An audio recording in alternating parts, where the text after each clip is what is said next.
Hello, this is Ksobiech, and I'm excited to talk with you for a few minutes about a community based learning project that a group of seniors in health communication for their capstone course completed.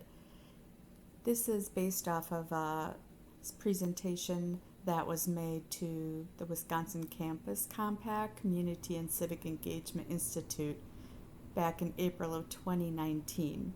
And these students focused quite a bit on the juuling epidemic that still is a problem and a public health issue for adolescents and young adults, but was relatively new back at this time. We know there's problems with vaping, and I'm not going to take your time to educate about this because I'm sure that you are well aware, but the impressionable youth, the middle school students in particular, we focused upon. We thought it would be a good idea to go into Whitewater Middle School, talk with the students via my students creating 30-minute presentations as well as some tabling events that I probably won't have a whole lot of time to discuss. But I wanted to talk with you a little bit about how this all transpired. Now, these were the types of devices that were most popular back almost 2 years ago. There are others as well, as there's been a bit of a crackdown on what can be sold to those underage. We had two distinct parts for this project. One being that pairs of students would go into these classes, and there were 8 classes at that time in health education, and present for approximately 30 minutes to the class their own presentations, and we gathered the materials together, but then the actual creation and how did they want to convey the information and how did they want to assess the knowledge that students gained was up to them. I was at each of these presentations, just by the way, primarily to make sure that there were no technical difficulties and also to make any corrections if there were misstatements or if the middle school students asked questions that my students wouldn't be equipped to answer. Project was about. So here's just an example. If you're not familiar with these, just going to or Googling AAC and U and putting in value rubrics, you will get an amazing assortment of different types that you are then welcome to use. So you can see there's the capstone category. Now they may not hit that in each of these content areas, but definitely, that would be the goal, that the assessors, including myself, would see them as competent in their roles as health educators presenting these risk reduction type of messages and move toward that capstone category in as many as. So again, each group did a different kind of style of how are they going to measure the success of students. Some folks did a Kahoot, which is what we're seeing here. So the students were logged in answering the questions.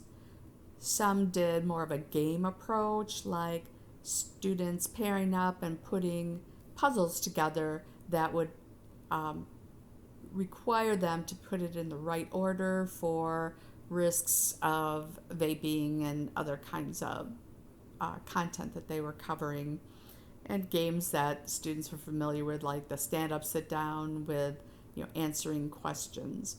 So some were more quantitative in nature, like getting data via the Kahoot vehicle, and others were more of a informal game-like approach that didn't really have scoring per se.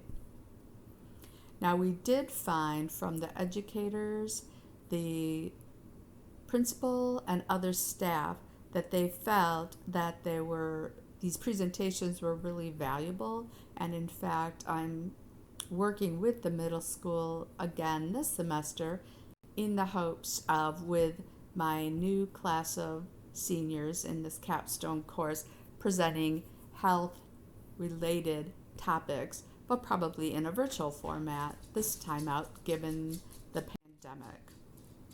This is just an example of, in one class they had a total of 12 who participated, and this is that post test, show you the series of questions that were asked, that they scored quite well in the post test, covering the knowledge that they gained through the students' presentation to them.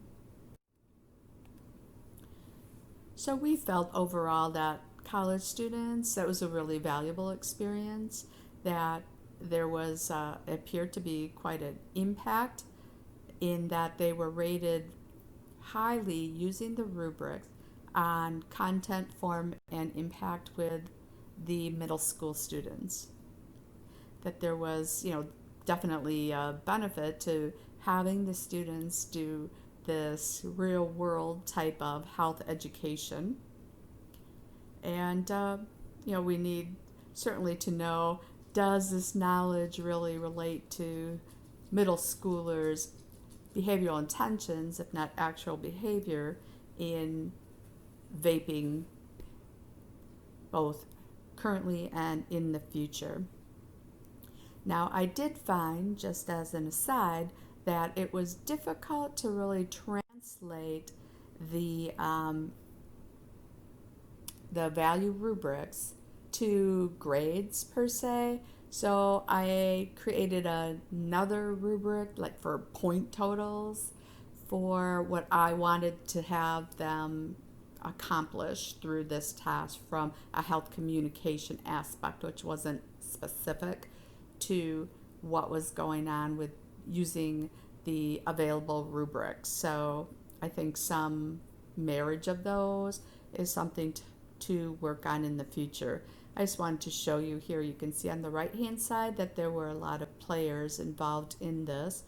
Undergraduate research provided a grant, the American Lung Association mini grant. We had materials given to us through Health and Counseling Services on campus. The Walworth County Health Department came in. They were there while we were doing the parent-teacher conferences, and my department also provided some of the materials like printing costs as well.